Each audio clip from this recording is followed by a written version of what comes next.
Если вы любите, чтобы в играх были какие-то необычные движки, необычные механики и необычная возможность выбора действий, то сегодня вам надо посмотреть этот обзор.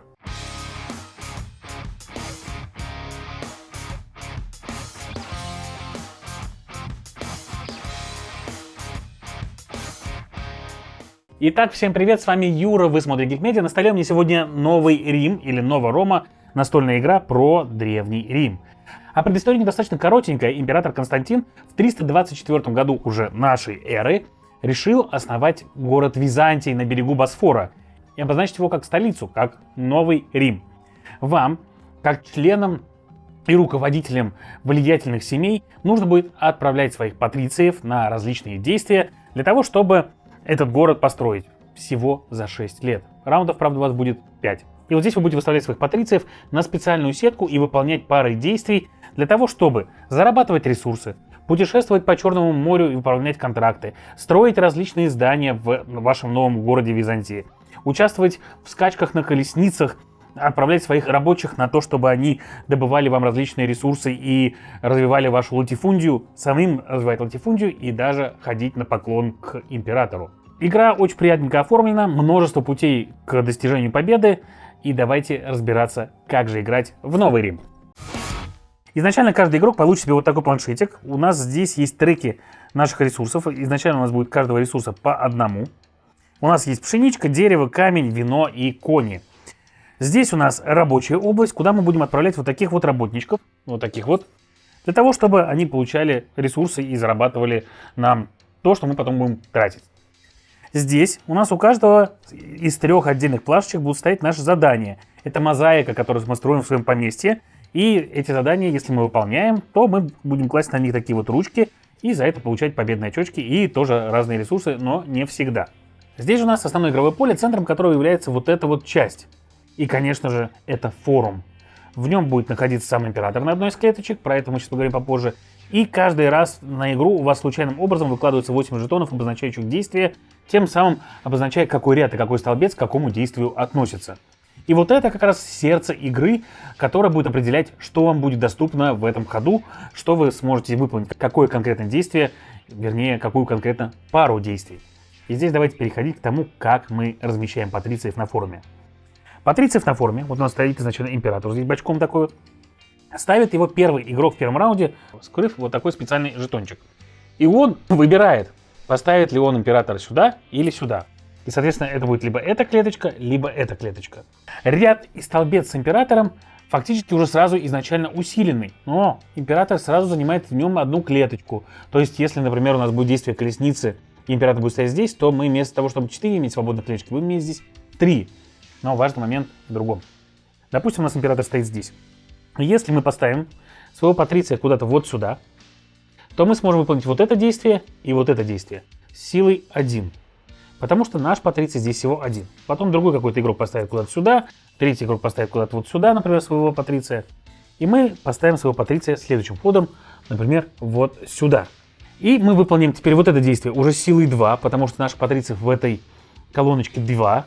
И также с силой 2 мы выполним вот это действие, потому что император каждому, кто присоединяется к нему, также дает одно действие. Если мы потом поставим патриция сюда, это действие будет силой 1, это действие с силой 1, а если сюда, то это действие с силой 3, а это с силой 1.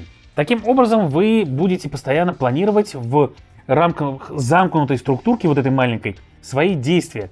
И стараться перехитрить ваших оппонентов для того, чтобы вам остались действия, которые нужны вам, и постараться усилить их на будущее, возможно, своими же личными патрициями. При этом, как вы понимаете, если, например, я ставлю вот одного патриция вот сюда, то сначала я выполню вот это действие и вот это действие. Потом я поставлю сюда, и я буду выполнять вот это действие силой 2, но зато смогу выполнить еще вот это действие. Или, например, мне нужны будут какие-то другие 2 действия, и я поставлю, например, сюда. Тем самым вы будете регулировать то, насколько мощно будет действие, которое вы выполняете. А теперь давайте пробежимся по всем действиям, которые у нас здесь есть. И они, в принципе, у нас разбросаны вот так вот вокруг поля. Каждый из них обозначается таким же значочком, который есть на жетончике, лежащем вокруг форума. И первое действие, которое мы обсудим, это будет мореходство. К нему относится вот эта вот часть игрового поля, и, как вы видите, там сверху лежат вот такие вот жетончики. Когда вы отправляетесь в мореходство, вам нужно будет выбрать один из тех жетончиков, которые лежат сверху. Это тот контракт, который вы будете выполнять, путешествуя вдоль Черного моря. Вернее, вокруг Черного моря. Вам нужно будет потратить ресурс, который на нем указан, для того, чтобы его выполнить. И после того, как контракт выполнен, вы положите себе вот сюда. И это пригодится для выполнения некоторых целей, ну и плюс для получения некоторых победных очков, возможно, за карты, которые у вас есть. Кроме этого, важный момент, что видите, под каждым этим жетончиком нарисовано 1 плюс 1 плюс 2 плюс или 3. И это значит, что сила вашего действия, чтобы вы могли претендовать на этот контракт, должна быть 1, 2 или 3. 3 это максимальная сила действия, которая может быть. То есть в данном случае, если бы у меня вот здесь стоял бы 1 патриций в этой колоночке, действие было бы силой 1, и я мог бы взять только один из первых двух корабликов. И также эта сила влияет на то, вот указано вот здесь вот, что, насколько мой корабль поплывет. Вот через такой жетончик проплыть стоит 1, то есть я могу поплыть, например, сюда или сюда. А вот здесь, например, чтобы отсюда перейти сюда, нужна сила минимум 2. И каждый раз, когда вы приплываете на клеточку, вы получаете себе тот бонус, который на ней указан. В данном случае монетку, здесь влияние, а вот здесь, если вы останетесь на этом месте до конца игры, получите 3 победных очечка. Но лучше бежать вперед, как видите, потом там идет 7, и есть небольшая гоночка. Кто первым приходит, тот в конце игры получит 14 очков, второй 12, третий 10. При этом корабликов у вас 2. И если вы прям такой умелый мореход, то можете сразу 2 кораблика пригнать туда и получить себе 14 плюс 12 очков. Ну, это достаточно круто. И вот на этой механике расчета силы вашего действия работают, в принципе, все, поэтому больше на ней останавливаться не будем. Пройдемся дальше кратенько. Строительство. Это второй вид действия. Он обозначен символом вот этим. И там, как вы видите, у нас есть 3 зоны. И это значит, что если сила вашего действия 1, то вы можете взять только из 2 левых ячеек жетончики и построить только в первой зоне. Со второй силы можете в первой или во второй, с третьей силы в первой, второй или третьей зоне строиться. Важный момент в том, что в отличие от торговых контрактов, эти здания приносят вам победные очки, но стоят также ресурсов. Кроме того, если вы выбрали какое-то здание, например, вот это, оно состоит из 2 ячеечек, и вы сможете взять и выставить 2 своих кубика на любые клеточки на этом игровом поле. И в конце игры тот, кто имеет больше кубиков в каждой из зон, получать будет победные очки и за это тоже. То есть здесь тоже есть небольшая гонка и такой небольшой area majority. То есть преимущество на территориях. У кого кубиков больше, тот получит больше очков. Плюс вы эти жетончики также выкладываете себе вот сюда уже и получаете за них также очки победные в конце игры и можете использовать их для выполнения целей. Третье действие, которое у нас есть, это работа в вашей латифундии. Вы берете одного из своих рабочих и отправляете на любую клеточку вот на этом планшетике, вот здесь, для того, чтобы получить те ресурсы, которые указаны в том же самом ряду или колонке по принципу такому же, как и здесь. И важный момент, если у вас будет второй рабочий, вы сможете отправить его также сюда, например, и получить вот эти вот ресурсы уже 2 раза, потому что силы в этом ряду или столбце будет 2. Важный момент в том, что сила вашего действия, которое вы получаете, то есть 1, 2 или 3, делится между 2 видами действий в данном случае. Выставлением рабочих к себе на планшетике и приобретением новых рабочих к себе вот сюда за пшеничку. При этом вы, например, если сила 3 у вас, вы можете одного рабочего выставить, одного купить и его же выставить еще куда-то, получить себе много ресурсов. Рынок. Это действие, где вы за свою силу получаете количество денежек, которые вам пригодятся в дальнейшем. Также вы можете сбрасывать карты с руки, вот эти вот, для того, чтобы получать еще больше денег. И также за деньги вы можете получать ресурсы, увеличивая свой трек этого ресурса на определенное количество, в зависимости от того, сколько денег вы потратили. Все достаточно просто. Это такое ресурс-приносящее действие, которое может принести вам много денег, если у него большая сила. Латифундия. Это улучшение вашего поместья. И здесь вы делаете следующим образом. Первое, что вы делаете, это вы получаете количество вот этого вот влияния. Это тоже некоторый ресурс, который вам в сумме равной силе вашего действия. То есть, если у вас там 3 в этом ряду было бы, то вы получили бы себе 3. А если 2, то 2. Ну и 1, всего 1. После этого вы можете списать любое количество вина у себя и за это получить еще дополнительно себе влияние. Но все вы это делаете как дополнительные действия, и самая основная часть его — это вот получение вот этих вот жетончиков. Вы выбираете себе любой жетончик, который хотите, за некоторые надо будет доплачивать, и выкладываете себе на планшетик. Теперь, когда рабочий придет на него, он будет вам давать в том числе и ресурс, который нарисован на этом самом жетончике. Но есть еще и жетончики с животными специальными. Они дают вам победные очки в конце игры, если вы набрали их много.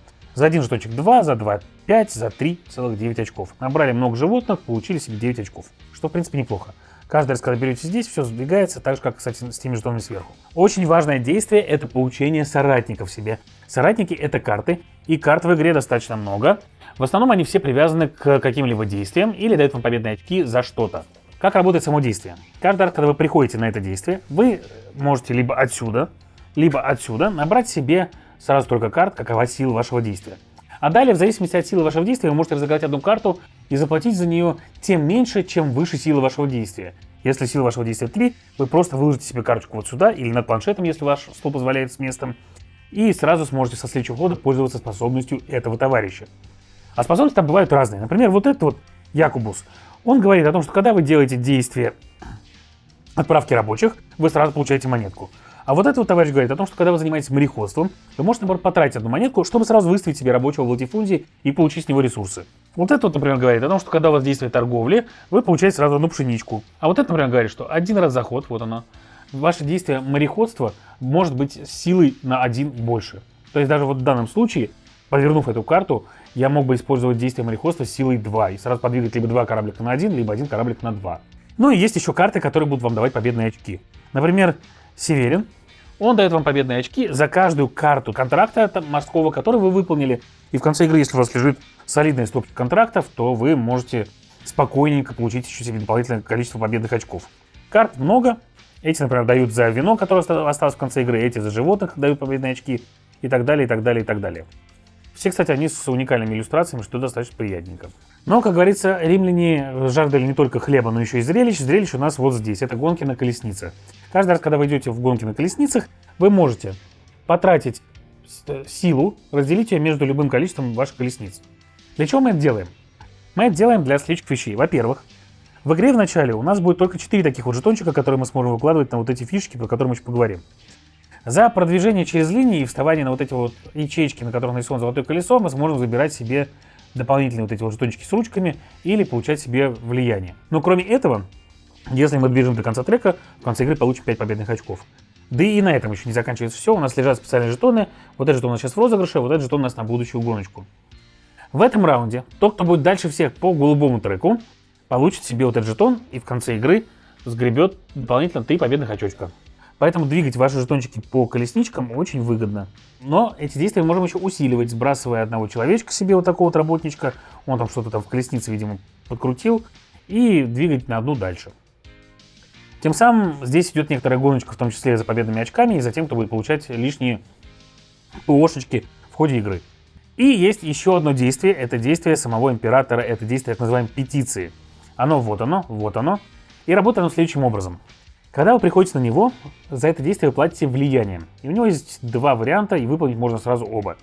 Первый из них — это заплатить 2 влияния, чтобы забрать себе жетон первого игрока. При этом в этом раунде у вас его больше отжать нельзя.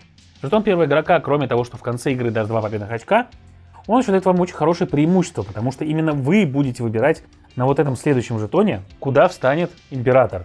И тем самым можете построить себе под действие. То есть представьте себе, что мне, например, очень нужно действие силой 2, например, мореходство в следующий ход, чтобы обогнать моих оппонентов. И я тогда, соответственно, если есть такая возможность, выберу и поставлю императора вот на клеточку, которая в колонке мореходства. И первым своим действием я выставлю сюда вот своего человечка, тем самым выполнив те действия, которые мне нужны, пока эта клеточка не забита, да еще и то действие, которое мне было нужно, выполню усиленным, что очень приятно. А второе, по факту действие петиции является действием Джокера, потому что вы можете потратить столько влияния максимум, сколько ваша сила, и выполнить любое другое действие с такой силой. Ну, то есть, например, я пришел вот сюда, и у меня здесь уже был 1 человечек, и даже было 2 человечка здесь, нас здесь 3. Я могу потратить 1, 2 или 3 влияния у себя для того, чтобы выполнить любое другое действие силы 1, 2 или 3. Когда это может быть важно? Это может быть важно в 2 моментах. Во-первых, когда то действие полностью занято, то есть, например, ваши оппоненты хитро сделанные, заняли все действие мореплавания. С помощью этого действия я смогу все-таки заняться еще путешествием по морям. Или другой, например, момент, когда какая-то конкретная ячейка вместе со столбцом, который я хотел, уже занята. Тогда я отправляюсь вот так вот, например. Мне нужно было сделать строительство и желательно отправиться в латифундию. Этого я сделать не смогу, поэтому я встану вот сюда. Строительство я выполню за то, что я в этой колонке, а латифундию я выполню за то, что я стоял на действии императора. Или, например, если вы выкладываете сюда много миплов, вы можете спокойненько заняться тем, что ваше действие будет сильным, и вы можете любое действие сделать сильным. То есть первое действие у вас будет силой 1, второе действие силой 2, третье действие силой 3. Главное, влияние потратьте нужное количество, и все будет замечательно. И вот эта часть, которая у нас есть. Когда мы выполняем определенные условия, которые здесь есть, то есть, например, вот здесь, это вам нужно иметь 2 карты соратников. Вы можете положить потом сюда жетончик, за это получить какие-то победные очки и какие-то ресурсики. А в конце игры за каждый выложенный здесь жетон, да плюс еще за выполненные ряды, столбцы или диагонали, получаете еще больше победных очков. В конце игры вы получаете победные очки за вот это, за ресурсы и по каждому треку, где вам положено, плюс перечисляете победные очки себе за полученные карты и за выполненные цели. Игра в своем корне довольно простая, то есть действия все очень хорошо изображены на игровом поле, все у вас как бы здесь отмечено, и вы никогда не забудете, что вы делаете и в каком порядке. Но в ней очень приятная механика вот именно этого форума, когда вы выставляетесь, и он постепенно разобивается, на нем остается все меньше и меньше места. Играть в игру можно причем до 4 игроков, есть еще и соло-режим. И вот я бы сказал, что, на мой взгляд, приятнее всего играть в него втроем, потому что форум забит больше, чем вдвоем, но при этом не настолько забит, чтобы вам прям иногда приходилось делать безвыходные действия, а вы же здесь можете каждый раз, когда действие не выполняете, то есть, не нужно вам, например, идти в колесницы, у вас уже все колесницы доехали, например. Вы можете просто вместо того, чтобы выполнять действие, взять себе 1 сестерций и получить себе хоть какой-то доход от этого. Игра приятно строится на том, что вы стараетесь себе подобрать соратников, которые будут усиливать те действия, которые вам нужны, для того, чтобы получать на них максимум. И вы во многом от них зависите. Вам изначально будет выдано 2 карты, и вы изначально можете посмотреть. Например, смотрите, вот у меня вот здесь вот сказано, что я могу 1 раз заход строить, и если в здании даже есть указание, что нужно на это потратить вот этого работника и сбросить его отсюда прям совсем, я могу его не тратить 1 раз заход, что может быть очень выгодно. Вот видите, как у нас там что 3, что 4, 3 или 4 клеточки, забиты тем, что надо на них рабочего потратить, а рабочих добыть очень сложно в этой игре. И поэтому вы можете спокойненько, не тратя их, покупать большие здания. Или, например, вот этот вот, который мне говорит о том, что я в конце игры получу 1 победное очко за каждые 2 движения колесницы по треку колесниц. Я прекрасно понимаю, что, наверное, мне нужно заняться будет колесницами, раз у меня есть такая карта. И так далее, и так далее. То есть здесь вас настраивать немножечко изначальными картами на то, что вам предстоит делать в игре. Но это лишь один вид настройки. Второй вид настройки у вас вот здесь. Если вы видите, например, что как у меня, что совпало, да, что мне нужно много карт купить желательно, то почему бы нет? Я буду заниматься тем, что покупаю себе много карт соратников, и на этом зарабатываю в том числе дополнительные победные очки, кроме того, что они сами дают бонусы. Или, например, вот здесь вот. Здесь нужно было построить много зданий на этом. Видите, вот здесь 2, 4 и 6. Этот игрок мог бы спокойненько сконцентрироваться на том, что строить здание, получать за это победные очки здесь, получать победные очки там за то, что выкладывает их туда, и в конце игры у него будет больше всего кубиков.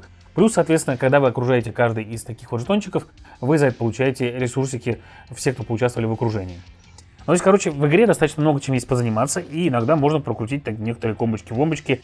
И очень интересно следить за тем, что делают оппоненты, и иной раз поставить своего Патриция туда, куда и другой игрок планировал поставить своего, тем самым сбив ему силу или, в принципе, заняв те клетки, которые он хотел бы занять, чтобы ему приходилось выдумать что-то другое. В игре не то, что прям много негативного взаимодействия, то есть вы прямо никаким образом другим оппонентам не навредите, но вы можете обогнать их по нескольким трекам, можете обогнать их по морю, можете обогнать их по постройкам, по количеству кубиков, можете обогнать их здесь и, соответственно, занять их клеточки на вот этих местах. Ну, вот здесь бывает так, что вы забираете тот же тончик, который хотел кто-то другой. Но при этом никакой обиды здесь нет, игра не обидная абсолютно.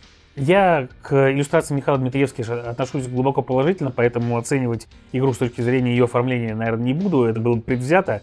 Но если вы хотите симпатичную игру, в которой много есть чем заняться, и при этом каждый раз она будет давать вам новые челленджи с каждой партией, потому что в зависимости от того, как разложились вот эти вот жетончики и что у вас лежит вот здесь, у вас партии будут действительно складываться по-разному, которая даст вам поскрипеть мозгами, но не слишком сильно и не настолько сложно по правилам, но при этом дает вам множественные выборы и позволяет принимать действительно интересные решения в рамках каждого хода, то попробуйте Новый Рим. Я думаю, она вам понравится. И это все на сегодня, что я хотел сказать. С вами был Юра, вы смотрели Geek Media. Всем пока!